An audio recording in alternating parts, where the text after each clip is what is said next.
Allira, welcome to the podcast. Thank you for having me. I'm so excited. Of course, I'm so excited we're finally here. We were just talking about how, the end of last year was hectic as all hell and we were meant to Mm. catch up then, but we're catching up now instead, and that's Yeah. fine. Divine Yep. timing. Yes, I was just thinking that. I was like, divine timing. So, It, yeah, it very is. excited. Oh, awesome. Well, before we jump into all of the things, can you give everyone just a brief rundown of who you are and what you do and your journey? Mm. Yeah, I mean, I'm such a multifaceted human being. So, I guess my full-time gig on social media is content creation. And I do a lot of content creation around self-love, empowerment, mental health, culture, just empowering women to just understand that they can be living their lives to their fullest potential. And then I also do life coaching as well on the side for people. And again, that's all about just one-on-one experiences, just empowering women. What else do? I do modeling. I do just lots of little things. I also wrote a book called Wild and Witchy. And yeah, I don't know. When anyone asks me that question, I'm always like, oh, what do I do? Because I do lots of things, which is pretty cool. Yeah, I love that you love the variety of life. You're not Yeah, pigeonholing yourself. You're like, I'm going to do whatever feels good. And exactly. I'm just going to go with that. So I love that about you. Exactly. And we connected a while ago for a Mm. reading that I did for you, and it was just so nice to just be in your energy and to it's really weird when you follow someone on social media and then you finally talk to them like this and you're like, "Oh, Mm. you are just exactly the same way as you portray yourself online." It's just so refreshing. Oh, good. Yes, that's what everyone says. They're like, you are literally exactly how you show up online. And I'm like, yeah, but that's how I feel like we should be. We shouldn't be having like a different persona. So I'm glad that what you see is literally what you're going to get when It it's in real is. life. Yeah. It is for sure. So something that I want to discuss with you, which I feel Mm. like you're a huge advocate for, is like that positive body image. Mhm. So you really are an advocate for defining beauty on your terms. How Mhm. did you view yourself growing up, and how has that sort of changed over time? Yeah, I mean, growing up, I think there will probably be a lot of people out there listening that will relate. But I was always the fat kid, the bigger girl. I was, a First Nations woman, so I had different colored skin. I never viewed myself as someone that I loved to what I do now. I was bullied severely growing up in high school, so that really affected the way that I looked at myself. And I thought I had to change so much of myself too growing up that I had to be that sort of a size 8, or I had to have different colored hair, or my skin was too dark and things like that. So I think my journey of self-love really sort of started in my 20s when I had to sort of figure out, hey, I may not be able to change certain things and aspects about myself. I really need to start loving me for me. And I guess I just sort of started spreading that message on social media and just telling people you don't need to change, but if you want to change, you can. But just know that, you can show up exactly how you are, and that's bloody okay. Yeah, and it's so sad to feel Mm. too that like kids are cruel, right? Hmm. Everyone has a story and everyone gets picked on for something, but the one thing that is like so awful is being picked on for like your physical appearance, which Hmm. is something that you can't really change in a hurry. I feel like you are who No. you are, and if you want to make changes, it takes time. So Yeah. you have to sort of go through that period of transformation. And I Hmm. feel like it always sticks with you too, the stuff that people said about you way back when you didn't have the confidence that you have now too. Hmm. So can you imagine what you Yeah. would have said to those people like way back when if you were you now?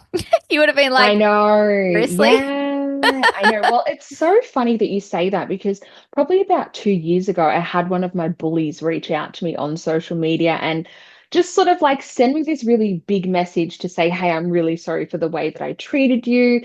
I was just a kid, blah, blah, blah. And I just was like, I'm not responding to this because this is not fair because your words have impacted me and still impact me to this day as a Mm, 30-something-year-old woman. Like, yeah. it's just ridiculous. So it's, yeah, really interesting that you say that because words do impact people.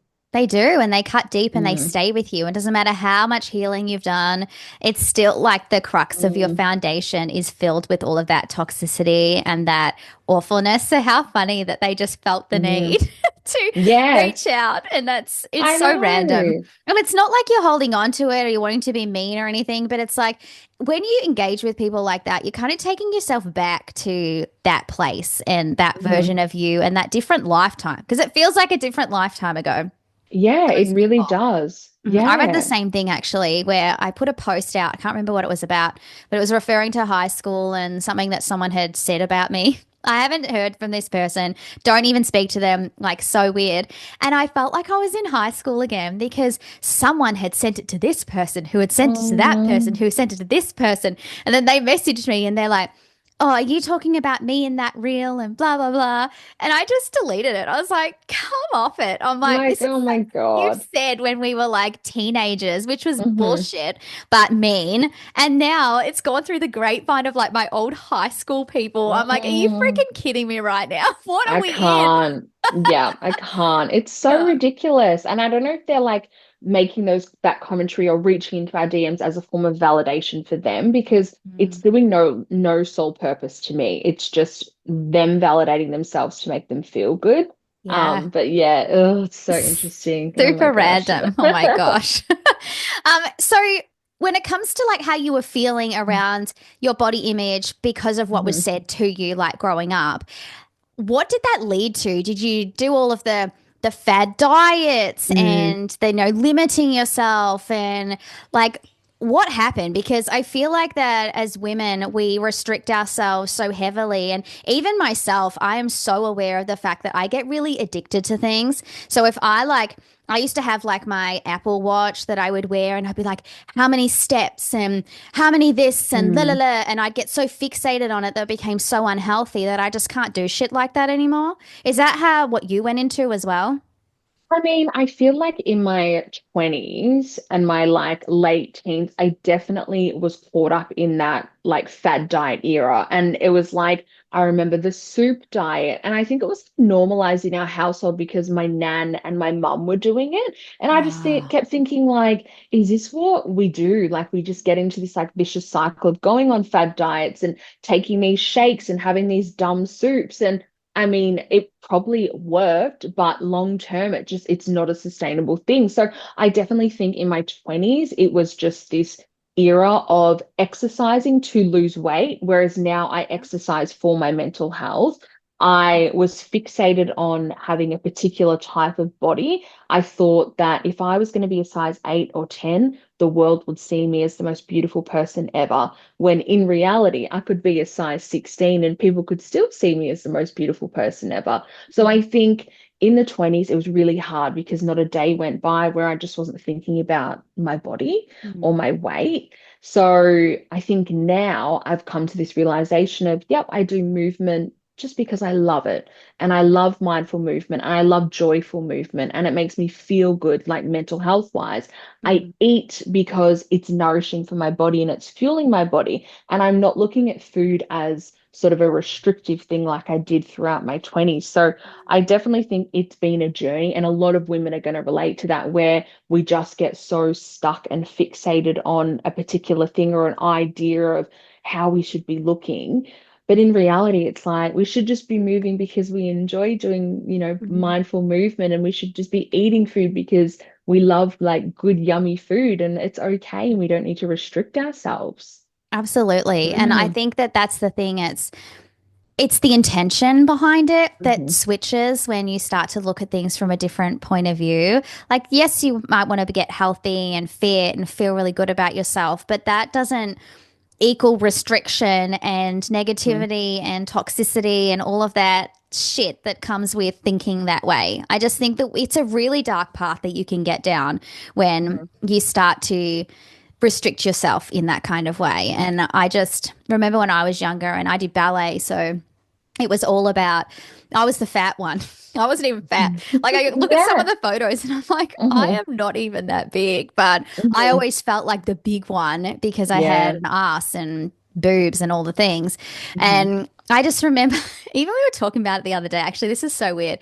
Literally on the weekend, we were talking about how like Jade just calls me sometimes. You're just a little fatty on the inside. I'm like, I know, because I just want to eat so much shit all of the time. And even for dancing, like everyone would rock up with their carrot and their celery for their snack, and I'd be there with like my roast chicken rolls and my salt and vinegar chips and my hot Yum. dogs and all that stuff. And everyone would be like rushing to my esky to like see what I've Mhm. got. And I'm just like, I'm so glad I never had, because my grandparents basically raised me. I'm Mhm. so glad that they never did that to me. They never like, Mhm. you have to only eat this and this is what's best for you. They're like, look, you're going to burn it. Because I was like Mhm. dancing like nearly 7 days a week. So it's like, I'm going to be burning all Mhm. these fucking chips anyway. And I'm not even fat. And I'm like freaking like a teenager, like get over it sort of thing. Mhm. That I feel like that other people's journeys have been very different. They've Mhm. been like, it comes from the top, like it comes from the Mhm. parents. You can only do this and we have to do that. And I remember having friends who were just so restricted in what they could do in dancing. I felt bad for them. I'm like, Jesus, can Yeah, you that's imagine? it's crazy. It's not right. It's just No. so bad. And I hope that they're better parents themselves through having that Mhm. experience. Like, I'm not going to put my fears and my anxiety like on my kids because that's all my restrictions or my mental Mm. health stuff. Like, teach the future generations that you don't have to be like that. That's Mhm. not a thing. Exactly. What were your parents like in terms of that? So, obviously, your mum and your grandma were doing the soup Yeah. thing. I mean, yeah, so there was a lot of women in my family who had bigger bodies. And I guess, that era of what was it like Kate Moss in the Mm, 90s?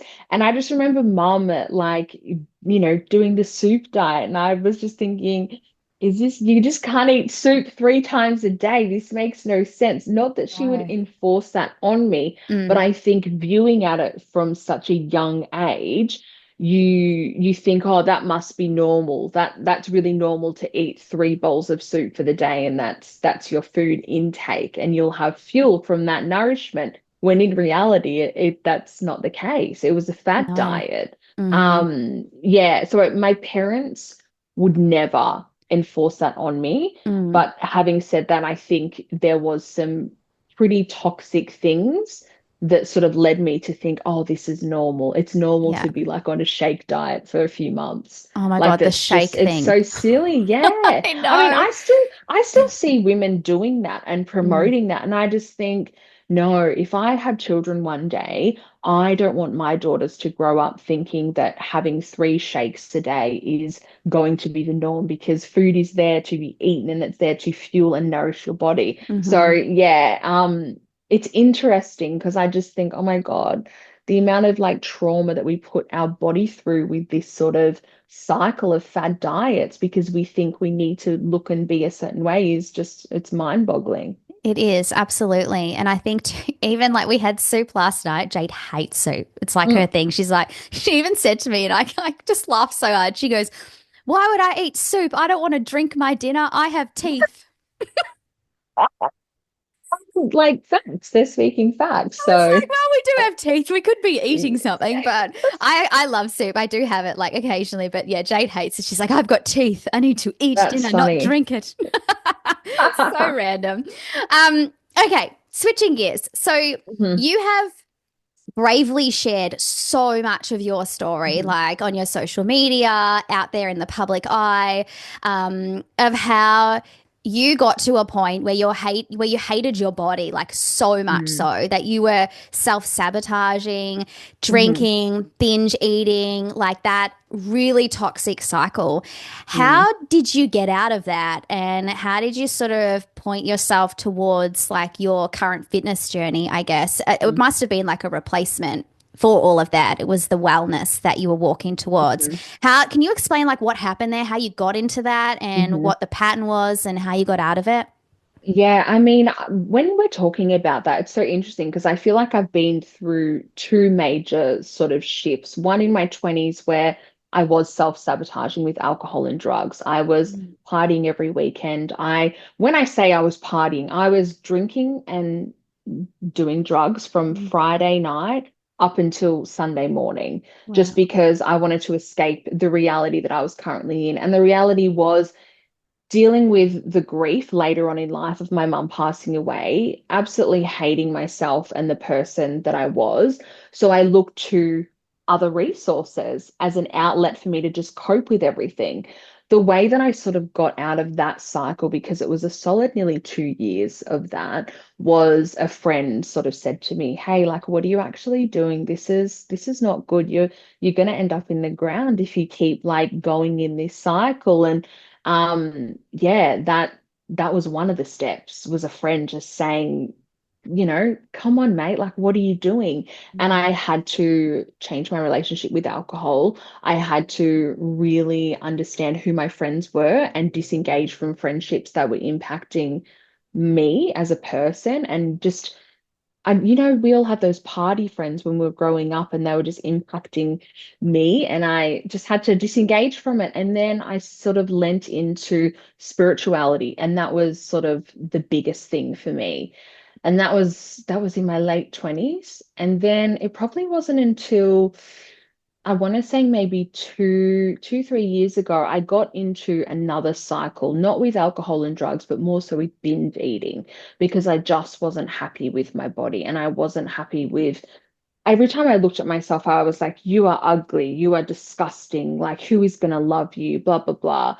And it probably wasn't up until halfway through last year, moving to Adelaide, now in a healthy relationship, where I recognized that I had a binge eating disorder, where I was just going through a really tough cycle of Monday to Friday, I was eating really healthy. Weekends would roll in and I would just binge eat. And I would binge eat whatever I could see in sight. And it was just this cycle that I kept going through.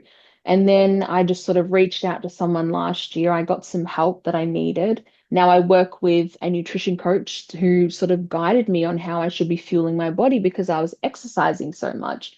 And then I don't know, I started to really understand that exercise for me wasn't about losing weight. It was literally about moving my body for my mental health. And if I wasn't doing that daily, that was impacting me. So yeah, it's hard and it's vulnerable, especially to ask for help.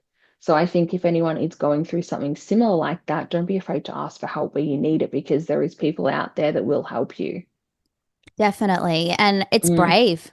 That's the brave thing. mm, It's actually admitting that there's something going on here that you don't want to continue, and you mhm, need tools outside of yourself to figure out how to make that work and how to change your mm. life. And we've all been there in some way, shape, or form. Like, I've had my fair share of therapy from all the bullshit I've been through, and I've had cycles of that, like where I've been deep in the Mm, trenches, like ripping apart my whole life and putting back together the puzzle. And then I've had little bits and pieces where I need a little bit of a tune up, or I need to see mhm. someone from an energetic perspective to Yeah. help me release some of the stuff from my physical body. And it's all about connecting back to what you feel like you need in the moment as Mhm. well. Like, it's not about what anyone else thinks. Like, even though your friend said to you, "Hey, you might have a problem here," I feel like Mm. that you already knew that. That's the Oh, thing. 100%. You already know that, don't you? And it's just sort of Hmm. someone being like, putting it in your face to be like, you have a problem, like you need to fix this. Like, Yeah. what can I do?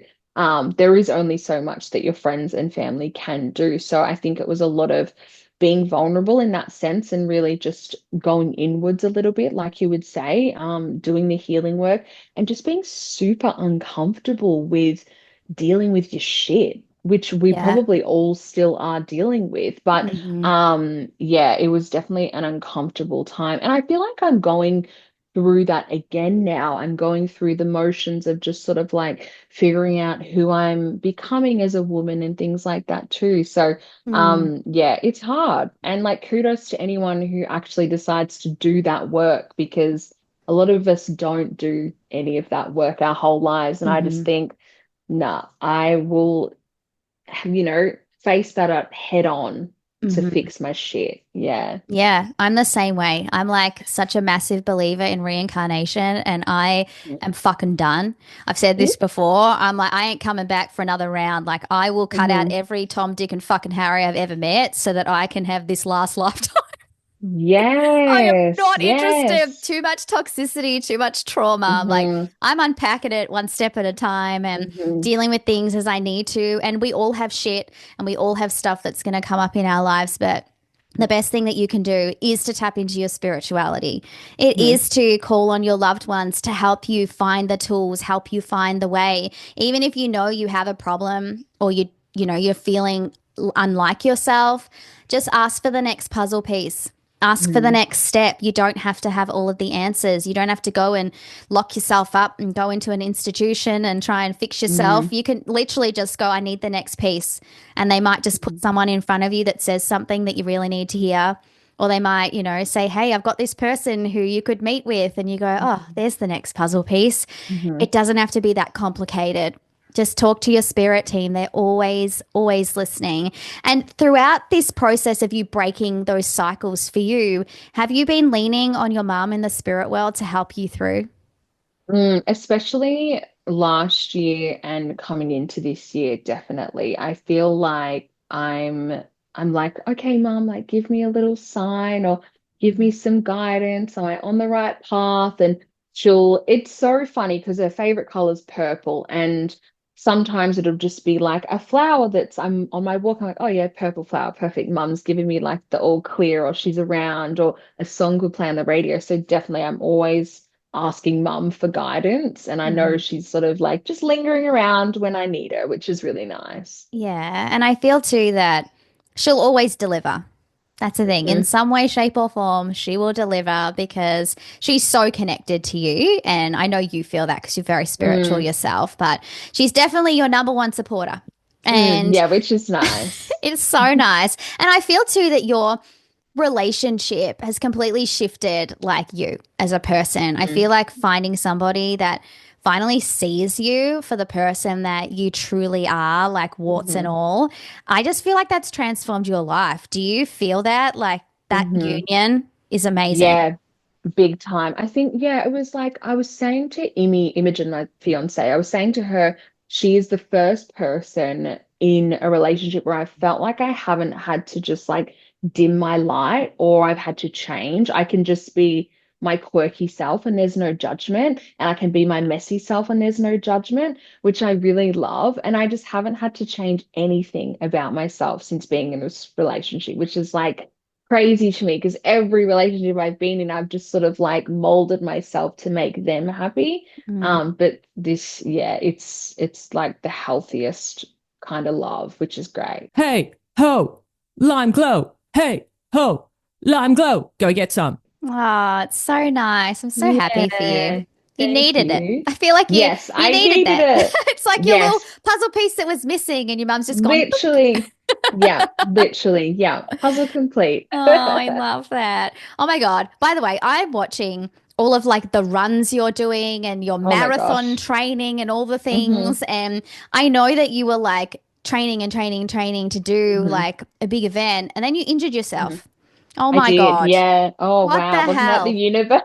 I'm like, I literally, yeah. So that day it was my birthday. I was planning on doing a half marathon. I'd just done lots of training, and yeah, I was about nearly 4Ks in, and I tripped over and I split my knee open. When I say I split my knee open, it was split wide open, and I fractured my patella, which is the kneecap. And I just remember thinking, fuck, what is the lesson here? What is the lesson? Because this shit doesn't happen to people on their runs. Like, what the hell? So that was No. a little bit of a setback. And yeah, I've only just started running in the last 3 weeks. So yeah, that happened in Wow. December. And then yeah, Oh so my it's been God. crazy. That's But madness. And how, it like, is that would have taken you madness. for like a spin, like mentally. Like, Mhm. how did you maintain positivity when like you had been working so hard to get to that moment and then it was Mhm. like ripped from underneath you? Like, that could like take people out mentally. How did you stay Yeah. positive throughout that? Yeah. Oh, look, my best friend, Tegan, she was like, you are so resilient, and a lot of people could have sat in this for a really long Mhm. time and been like, I'm injured, I can't do anything. But you listened to your body and you did what your physio told you to do. You did what the surgeon told you to do, and you just have healed. So I think for me, I did lean on spirituality a lot, and I just had to realize that something bigger was at play here as to why I needed to stop. And I think for me, I had been so go, go, go the last few years that I couldn't stop. I wouldn't stop. And this was for me, the universe being like, we're going to make you stop. You need to actually rest and listen to your body. And so I just took it all in my stride the last few months to be like, it's okay. It's not the end of the world. I didn't lose a limb. I didn't like break it, to the extremities of what it could have been. It's okay. So I think I was just really positive through the whole experience. But I did have like pretty shitty days where, like the other weekend, I was supposed to do a run with my friends and watching them do their marathons and half marathons. And I'm on the sidelines being like, I didn't get cleared to run, but I'm here to support my friends. So, but yeah, definitely an interesting journey the last few months. Oh my God. And the thing is, Mm, your time will come again. There will be more yes. runs to Yeah. have to do. hmm And Yeah. maybe that was just a reset.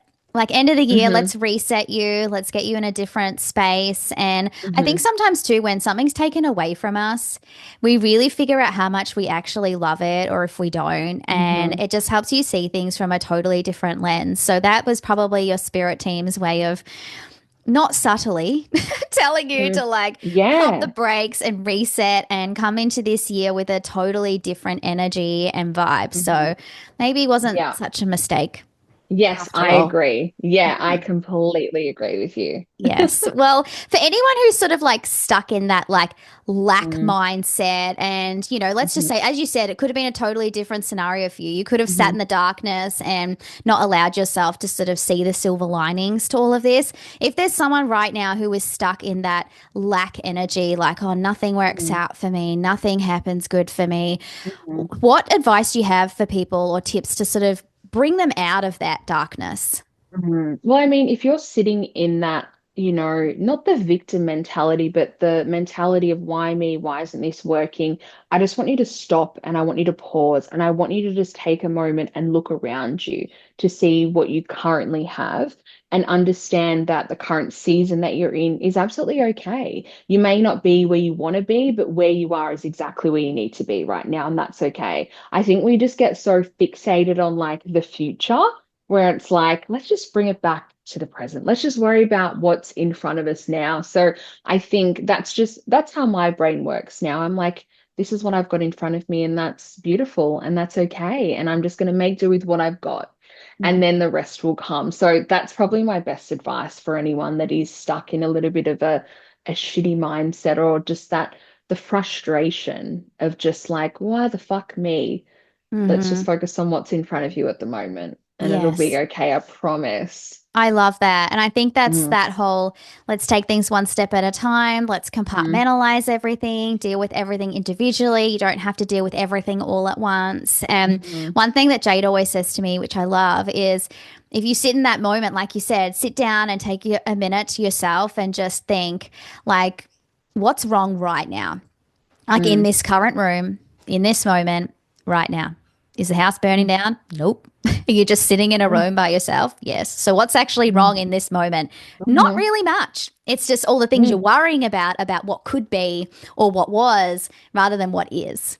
mm. So same energy. You and Jade are very similar in your, advice and philosophical views. That's good. But it's so true. It's like Mm, be present, um be sort of in the moment more. I don't think we take enough time to mm, just acknowledge what's happening because we're so busy in our minds all the time. And if you have that busyness and that makes you feel frustrated and you're getting that lack energy, it's like, let's just pump the brakes. Let's slow shit mm, down so you can think mm, clearly and break things down and just have life feel a bit more manageable for yourself. You mm. have the power. Mind over Yes, you matter. have the power. Yes, yes, Oh, exactly. I love that. Well, before we jump into Jade's weird questions that I have for you, hmm what's the best way that people can connect with you? On social media, Allira.Potter is where you'll find me by Insta, TikTok, on my website with all my offerings and things like that. So yeah, come over to the dark side. Come and join me. I love that. Okay, here's your strange questions from Jade. All right, number one. When I read this, I'm like, you're freaking kidding me. I'm not going to sing this. I'm going to say it. Baby, baby, baby. Are you a voodoo child? A voodoo child? With these questions, that's so funny. What do they mean by that? A voodoo child? Are you a voodoo child? Would you I describe mean, like yourself? yeah, like really woo-woo witchy and like, yeah, 100%. Yeah. I actually think that's a really good question for you because I feel Yeah, like that I could am. relate. Yeah, 100%. I'm saying that as I've got my little like You've got your little troll there. control there. So yeah, definitely. Yeah. Okay, good. Well, I like that. Oh God, this is disgusting. What color is belly button fluff? Was it like clear? Or is it like a brownie sort of color? I've never had the Yeah. fluff, but is it like just sort of clear? Oh, I assume so. I know. I Yeah, always think that's about so like funny. I feel like, and I think about like fluff. I think about like, like the cotton Like wool ball white. kind of Yeah, thing. I don't know. It's a bit icky. that's Whoever, funny. someone who's had it, let us know. Yeah, let us know, please. Oh my God. Okay. Your last question. If we all have 1 foot bigger than the other, one hand bigger, one boob bigger, do we have one nostril hole bigger?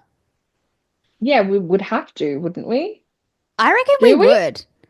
I don't know. Now we're going to all start Yeah, I'm comparing like, noses. I reckon we would have to I because reckon we would do. Yeah, I reckon. Yeah. your nose is not completely symmetrical. So one side of your nose is probably up a little bit more than the other Yeah. side, maybe. So it's like open a little bit more. Yeah, I Yeah. agree. Yes. I reckon it's a Yes. thing. Yeah, it is a thing. How Yes. funny. Well, thank you so much for being here. It's been such a pleasure to Thank talk to you. you. Thank you so much.